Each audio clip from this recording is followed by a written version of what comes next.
정비 기본 계획하고 정비 계획, 정비 구역 여기서 꼭 시험이 나오지 않습니까? 이걸 비교를 해야 돼요. 방문각 클래스. 그러면 정비 기본 계획을 시험을 낼 때 얘가 훨 자주 나옵니다. 50만 이상의 대도시급 이상의 시장은 반드시 정비 기본 계획 짜야 되는데 10년 단위로 짠다는 것, 5년마다 손본다는 것 꼭 외워놓으셔야 돼요. 또 외워놔야 될 점이 주민공람을 하는데 꼭 간평사 할 것 없이 다 나오는 게 이겁니다. 14일 이상 공람을 시켜서 짠다. 그 다음에 대도시급 이상이기 때문에 도지사가 대도시가 아닌 일반 시로서 기본계획 수립할 필요 없다고 인정한 시는 안 짜도 된다는 거. 그러니까 대도시가 아닌 시는 도지사가 짜라고 할 때만 짜면 되고, 따라서 대도시가 아닌 시장이 짜면 도지사 승인 받음. 객관식에서 내용을 물을 때는 외워서 푼다는 개념이 아니에요. 이걸 다 외울 수 있다는 걸 출제위원들은 그런 생각 안 해요. 딴 거하고 비교를 해요. 얘가 정비 계획이에요. 정비 계획을 짜서 머릿속에는 구역 지정을 해야 돼요. 정비 계획 안 짜면 구역 지정을 못 해.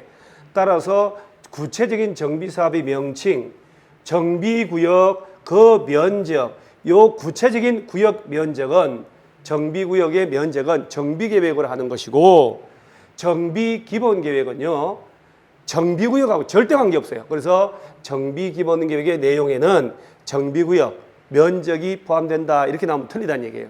정비 예정 구역의 범위, 그 다음에 예정 구역별 정비 계획 수립 시기 포함하자. 그 다음에 건폐율 용적률 등에 관한 10년짜리 내다보는 거니까 추상적인 밀도 계획이 들어가는 거지. 구체적으로 65%, 250% 이런 것들은 정비 계획으로 가요. 10년을 내다보니까 서울시 짜는. 그래서 밀도에 관한 추상적인 내용. 세입자의 주거 안정 대책 들어가고, 자, 정비 계획을 기본 계획 짜면 무조건 국토교통부에 가서 보고를 하는데 얘하고 정비 계획하고 비교를 하자는 얘기예요.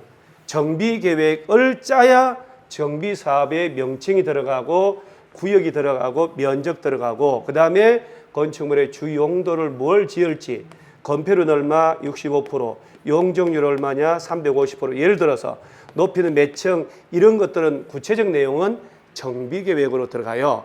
아까 정비 기본 계획은 밀도 계획, 밀도에 관한 추상적인 내용이 들어가고, 그 다음에 세입자의 주거 대책이 들어가고, 아까 보실까요? 정비 기본 계획은요, 세입자에 대한 주거 안정 대책. 자, 이걸 서로 바꿔내면 누가 찾을 수 있겠냐는 얘기예요. 그래서 주거 안정 대책, 정비 기본 계획, 그 다음에 주거 대책, 정비 계획이라고 분리를 해 놓으셔야 돼요. 그리고 정비 구역을 지정하는 자가 누구냐? 특별시, 광역시에서는요, 요게 해당 구청장 등이 정비 계획을 위반해서 특별시, 광역시 가서 구역 지정해달라고 신청을 해서 예가 지정하고, 세종시, 제주도 시장 운수는 직접 정비계획 위반해서 구역 지정을 해요. 그래서 꼭 주의할 점은 특별시에서, 광역시에서는 구청장 등이 정비계획 짜고 이 사람들이 구역 지정한다는 걸 알아놓으시면 돼요. 정비계획 짤 때는 주민공람을 하는데 30일 이상. 그러니까 보세요. 정비기본계획, 정비계획 시험 낼 때 정비기본계획은 14일, 얘는 30일. 헷갈리겠고 서로 바꿔서 내겠죠. 따라서 더블 30일, 14일에 2배, 30일 준다라고 외워놓으셔야 돼요. 그 다음에 정비구역 지정되면 지구단위계획구역으로 지정된 것으로 본다. 자, 그럼 한번 볼게요. 틀린 것은 29 시험 나온 것. 자, 도지사가 대도시가 아닌 시로서 기본계획 수립할 필요 없다고 인정한 시는 기본계획 안 짜도 돼요. 50만 이상의 대도시만 짭니다. 그럼 50만이 안 되는 일반 시장은 도지사가 짜라고 할 때만 짜면 됩니다. 안 짜도 돼. 그러면 안 짜도 되고. 그 다음에 자, 기본계획 짤 때 14일 이상 주민공람 꼭 기억을 하시고, 그 다음에 이런 내용 안 외워도 좋은 얘기가 들어가면 다 맞는 내용이다 이렇게 알아놓으면 되고, 이런 식으로 사업 기간을 계획기간을 단축하고 줄이고 하는 것은 이런 절차를 생략 사유입니다. 그런데 2번이 왜 틀렸냐? 정비 기본계획을 짜는데 정비 기본계획을 10년 단위로 짜고 그거 짠 사람들이 5년마다 제대로 가는지 타당성 검토하는데 아까 대도시급 이상에서 짜는데 국토교통부 장관이 5년마다 타당한지 검토한다라고 틀리게 만드는 거예요. 그래서 정비기본계획은 특별시, 광역시, 세종시, 제주도 시장 이 대도시급 이상에서 얘들이 짜고 10년 단위로 10년 반 지나면 5년마다 타당한지 이 사람들이 검토하는 거지 국토교통부 장관이 검토하는 게 아니죠. 이런 식으로 틀리게 정말 유치하게 틀리게 냅니다. 그래서 이렇게 한번 냈고 자 보면 자 14일 이상 주민공람은 약방의 감초예요. 그래서 정비기본계획 꼭 외워놓으셔야 돼요. 주민공람 14일 이상. 그 다음에 대도시 시장이 아닌 시장은 기본계획 수립하면 도지사 승인 받는 거. 자 세입자의 주거 안정 대책도 정비기본계획에 포함되고 주거 안정 대책, 주거 대책, 정비계획.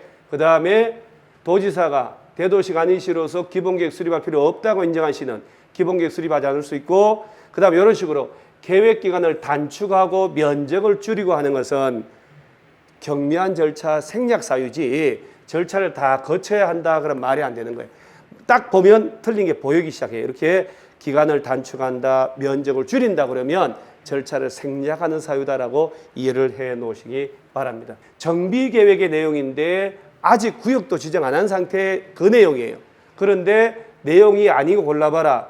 관리처분계획은 정비구역 지정하고 조합 만들고 사업시행 인가받고 분양신청을 받고 분양신청 받아서 마지막으로 철거 전에 짜는 게 관리처분계획이에요. 그러면 이 내용을 다 외워서 풀으라는 게 아니라 전체 절차 너가 알고 있냐는 걸 묻는 거예요. 그래서 정비계획을 짜고 정비구역을 지정을 하게 돼요. 그리고 구역 지정해야 조합이 만들어지는 거거든. 그리고 사업시행 인가받고 분양신청 받아서 그때 관리처분계획 수립하는 거예요. 따라서 관리처분계획은 정비계획에 들어갈 내용이 될 수 없습니다. 자, 그 다음에 정비기본계획 수립, 정비구역 틀린 것은 또 나오죠.